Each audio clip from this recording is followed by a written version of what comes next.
ফেলে দেওয়া বোতল থেকেই বছরে কোটি কোটি টাকা আয় করছে চীনারা। কিন্তু এগুলো দিয়ে কি বানানো হয়? প্রথমে রাস্তা, আবর্জনার স্তূপ, হোটেল ও রেস্তোরাঁ থেকে হাজার হাজার খালি বিয়ারের বোতল সংগ্রহ করা হয়। সাধারণ মানুষের চোখে যা শুধুই আবর্জনা, এদের চোখে তা মূল্যবান কাঁচামাল। কারখানায় আনার পর বোতলগুলোকে প্রথমে ভালোভাবে পরিষ্কার করা হয়। বোতলের গায়ে লেগে থাকা লেবেল, ময়লা এবং অন্যান্য অপ্রয়োজনীয় জিনিস দূর করা হয়। অবশ্য অনেক কোম্পানি এটুকুও করে না। এরপর একটি শক্তিশালী মেশিনের ভেতর বোতলগুলোকে ফেলা হয়। এই মেশিনটি নিমিষেই বোতলগুলোকে ছোট ছোট টুকরোয় ভেঙে ফেলে। বরফ ভাঙার মতো করে কাচের বোতলগুলো গুঁড়ো হয়ে যায়। এই ভাঙা কাচের টুকরোই হলো পরবর্তী ধাপের মূল উপাদান। এরপর ভাঙা কাচের টুকরোগুলোকে একটি বিশাল চুল্লিতে অত্যন্ত উচ্চ তাপমাত্রায় গলানো হয়। তাপে কাচের টুকরোগুলো গলে গিয়ে তরলে পরিণত হয়।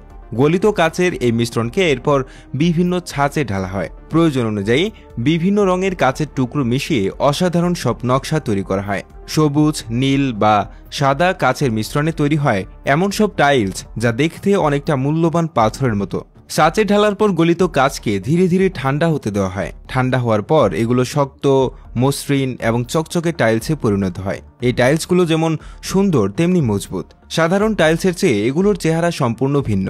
আলোর নিচে ধরলে এগুলোর ভেতর থেকে এক ধরনের আভা বেরিয়ে আসে, যা ঘরকে এক আভিজাত চেহারা দেয়। টাইলসগুলোকে দেখলে মনে হয় যেন শিল্পকর্ম। এই টাইলসের সবচেয়ে বড় আকর্ষণ হলো এর জলজলে চেহারা। এগুলো সাধারণ বিলাসবহুল বাড়ি, বড় বড় শপিং মল, দামি হোটেল এবং বিখ্যাত ব্র্যান্ডের শোরুমে ব্যবহার করা হয়। রাতের বেলা যখন এই প্যানেলগুলোর ভেতর থেকে আলো জ্বালানো হয়, তখন এগুলো রঙিন আভায় জ্বলজ্বল করতে থাকে, যা দেখে যে কেউ মুগ্ধ হতে বাধ্য। সাধারণ একটি বাড়িকে রাজপ্রাসাদের মতো চেহারা দিতে এই টাইলসের জুড়ি নেই। ঘরের দেয়ালে, মেঝে, এমনকি রান্নাঘরের কাউন্টার টপ তৈরিতেও এগুলো ব্যবহার করা হচ্ছে।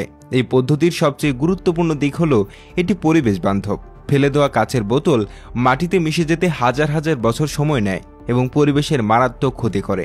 এই প্রক্রিয়ার মাধ্যমে সেই বজ্রকে সম্পদে পরিণত করা হচ্ছে, যা পরিবেশ দূষণ কমায়।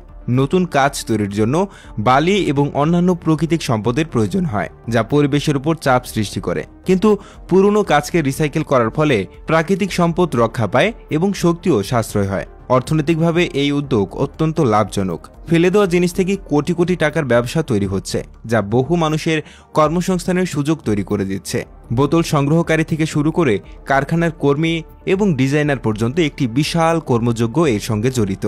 উদ্ভাবনী চিন্তা এবং সঠিক প্রযুক্তির ব্যবহার করলে বজ্রকেও সোনায় পরিণত করা সম্ভব। যা একসময় আবর্জনা ছিল, তা এখন অনেকের জীবন বদলানোর চাবিকাঠি হয়ে উঠেছে। তাই যে কোনো জিনিসকে সৃজনশীল চোখে দেখলে তার সম্ভাবনা হতে পারে অসীম।